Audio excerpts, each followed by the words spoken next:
To book a phone consultation and to get fly glasses, go to swagboy360.com. What's good? What's good? This is your host, Swag Boy, from swagboy360.com. Today's episode, SYSBM dude gets played by a crackhead. Brothers, I want to introduce you to a couple. This is Percy and Ginjer. The black man name is Percy, and the white girl who's a drug addict, her name is Ginjer. Now, Percy is a black man. He is SYSBM. He gets tired of dealing with these ratchet sisters out here. These girls who got an attitude problem. These girls, these black women who be snapping their fingers like, who you talking to? You better RESPECT me. Percy got tired of that. So he said, I'ma save myself from dealing with these black women. And I'ma get me a white girl. See, he ain't say he gonna get him a white girl. He gonna get him a white gal. But you see, brothers, Percy, although he is a black man, Percy is a weak man. Percy is not an alpha man. Percy is a beta man. And just so you all could understand what I'm talking about, I left a link in the description box which shows and exert his beta ways. See, Percy got sick and tired of dealing with black women. He got sick and tired of dealing with black women's bullshit. He got sick and tired of black women cursing him out, acting all ghetto like they have no respect. He got sick and tired of it. So he said, you know what? I'm gonna get me a white girl. You know what I mean? Yeah, she might be a single mother. Yeah, she might be a crackhead, drug addict, but she can't do that much damage than what the black girl's done, right? Wrong. See, the telltale signs and the red flags were there so he could walk away, but he didn't pay attention to those red flags. Strike number one, she's a single mother. You should have walked away. See, now I know a lot of you dudes, you date single mothers. You know what I mean? Y'all be like, oh, okay, well, if she got just one kid, that's cool. You know what I'm saying? So I know a lot of you dudes that deal with single mothers. Me personally, I don't. Like, anytime I meet a new girl, I ask her, I'm like, yo, you got kids, ma?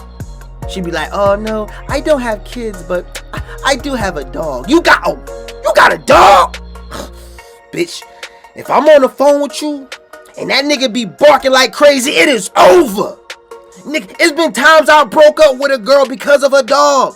Every time I go to her house, he be shitting everywhere, jumping all up on me, always barking, like wouldn't shut up.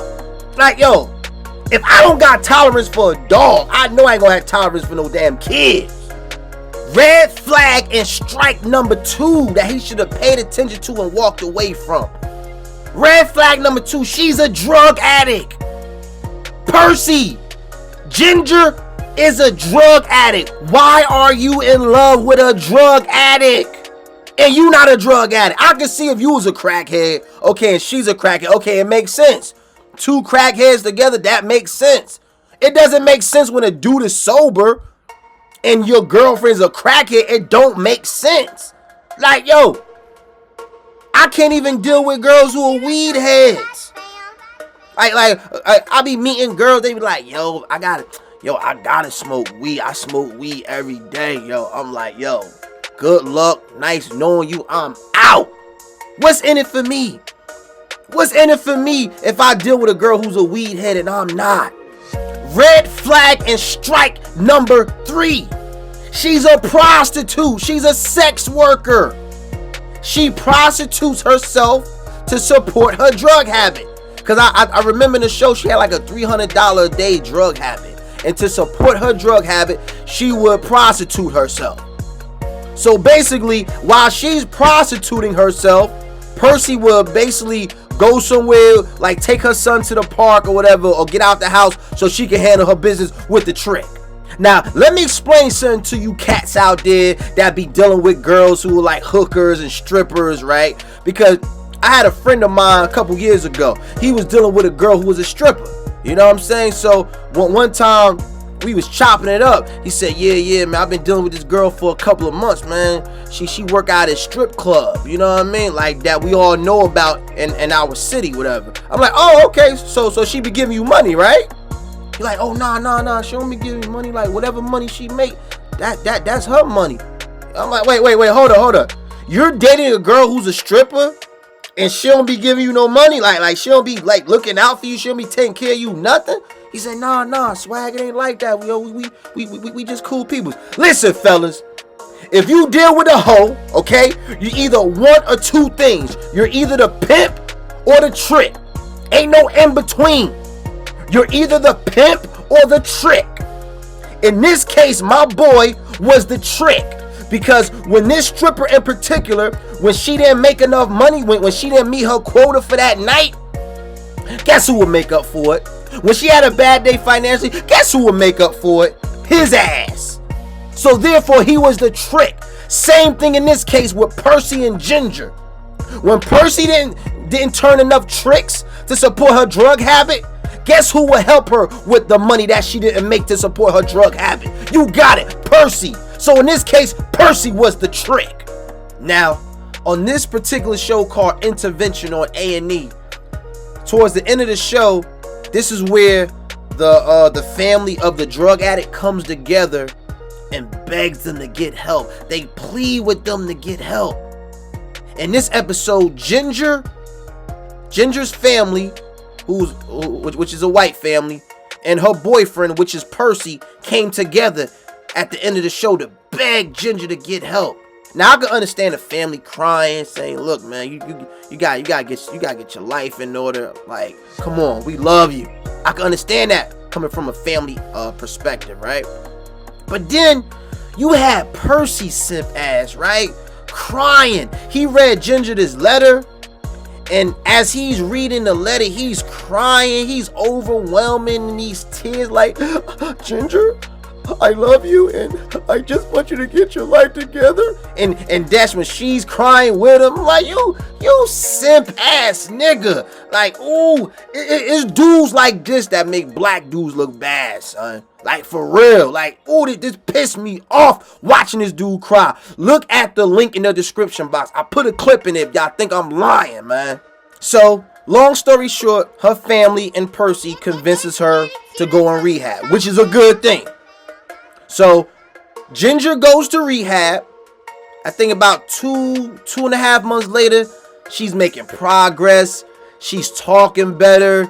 She's no longer talking with a slur, because you know how sometimes when someone's an addict, they got like a slur in their speech a little bit. She's talking better. She's feeling better. She's looking better. But guess what happens, y'all? She sobers up so much. She starts to reflect on the relationship she had with Percy. And she gets to thinking. She said, you know what? I thought about my relationship with Percy. Maybe that's not a good idea for me to go back with him. Son, Percy gets dumped by a crackhead while she's in rehab, son. SYSBM dudes, pay attention. Here it is, Percy, who was the main dude that was by Ginger's side in her darkest days, in her darkest hours, helping her, pleading with her to get help, trying to stop her from being a prostitute, helping her pay her drug debts with the dealer. And now when she gets better, she dumps him. You would think that when she gets better, well, at least this is what Percy thought. Percy thought, let me help her get in rehab, so this way when she gets out, she could be sober. We could leave. She could leave that drug addict lifestyle behind her, and we could just have a better life together. But guess what, Percy? Did it work like that, Percy? No, it didn't. Instead, she sobered up and dumped your sucker simp ass. Percy was waiting and anticipating for Ginjer to get released from rehab. Like, I can see this dude with his pom-pom saying, welcome home, Ginger. He was probably with the family getting ready to throw her a welcome home party and all that stuff. And guess what? She dumps his ass before she even gets out of rehab, son. But I said it once and I'ma say it again. I'ma keep saying it. When it comes to a relationship, the one who invests the least has the advantage. The one who can easily walk away has the advantage. In this case, that person was Ginger. She invested the least. Percy is the one who invested the most. He the one that was babysitting her little son. He the one that was scraping money out of his hard-working paycheck to give to her to support her drug habit. All she was giving him was sex. That was it. But when I saw this episode, y'all, you know what I said? I said, you know what? That's a female for you, man. That is a female for you, because only a female would do that. A man wouldn't do that to a female. Like, I can't see a man who has a drug habit and who has a female by his side that loves him, that's telling him, yo, get in rehab. I love you. Get in rehab. And that dude get in rehab, he get his life together. He ain't gonna come out of rehab and dump the girl. Say, all right, man, thank you for helping me get in rehab, but you know, it just ain't gonna work. Men don't do stuff like this. This is why I keep telling you dudes, females are cold-hearted, son. This is why, even though it sounds bad, this is why as men, you must be cold-hearted. You must be cold-hearted. And I'm especially talking to SYSBM dudes, because you all only want to be cold-hearted with the black women. I'm showing you right now that the same way a black woman can do you dirty, a white woman can do you dirty as well. And another thing, I seen this happen, like the same thing that happened with Percy and Ginjer. I seen a lot of fat girls do this to dudes as well, yo. Like, it'll be dudes, they'll get a cute fat girl, and they be like, damn, if only she could just lose weight around her stomach area and get her butt looking a little fatter, yo, she'll be sexy as hell. And I've seen dudes at the gym really invest in a fat girl. And then once they fat girl was making progress, losing weight, guess what that fat girl did?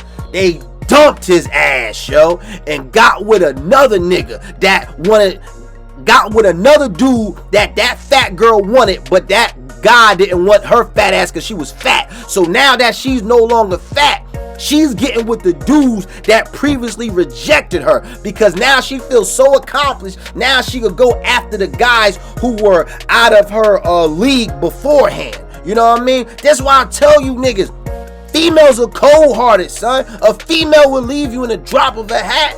Ooh, I remember a few years ago, son. Yo, the singer Neo came out with this song called Let Me Love You. Oh, I wanted to punch my radio when that song came on, yo. It went like, girl, let me love you, and I will love you until you learn to love yourself. You heard that?